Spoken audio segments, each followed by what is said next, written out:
কিরে, তোরা সব পড়াশোনা করে এসেছিস তো? হ্যাঁ স্যার, পড়াশোনা করে এসেছি। ঠিক আছে, পড়া বল।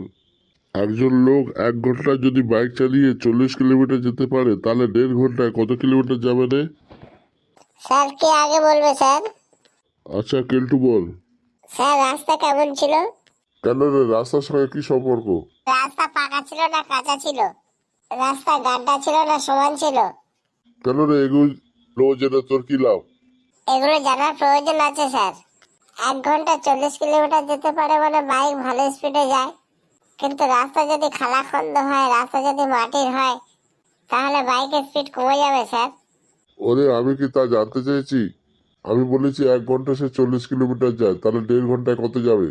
জানতে হবে না স্যার, রাস্তা যদি ভালো না হয়, রাস্তা যদি খালাখন্দ হয়, তাহলে 1 ঘন্টার জায়গায় 1.5 ঘন্টা চালাতে তার পিঠ হাত পা সব ব্যথা হয়ে যাবে। আর ব্যথা হয়ে গেলে সে অসুস্থ বোধ করতে পারে।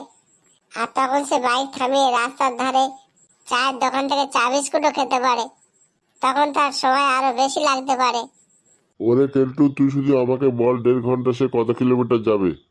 এটা কিন্তু আপনি জোর করে চাপিয়ে দিচ্ছেন স্যার। কোনো লোকের শরীরের কথা না চিন্তা করে শুধু কিলোমিটার কত জিজ্ঞাসা করছেন।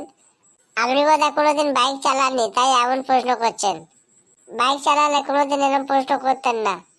কিরে কেলটু, উত্তরটা দিতে পারবি তো? আরে আমি সব পারবো, চুপ কর না। আমি জানি কেলটু তুই উত্তর দিতে পারবি না, তাই তুই উল্টো পাল্টা বকছিস। আচ্ছা পল্টু, তুই বলতো। স্যার আমার উত্তর দেওয়া শেষ হলো না, আপনি পল্টুকে ধরছেন কেন স্যার? তাহলে বল কত কিলোমিটার যাবে।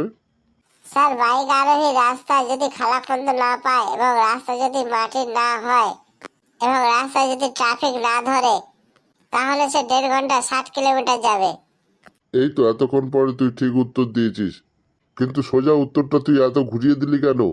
স্যার আমি বাইক চালাই তো, তাই আমি জানি পড়াশোনার সঙ্গে বাস্তবের কোনো মিল থাকে না। ওরে, তোকে আর কোনো প্রশ্ন জিজ্ঞাসা করা যাবে না।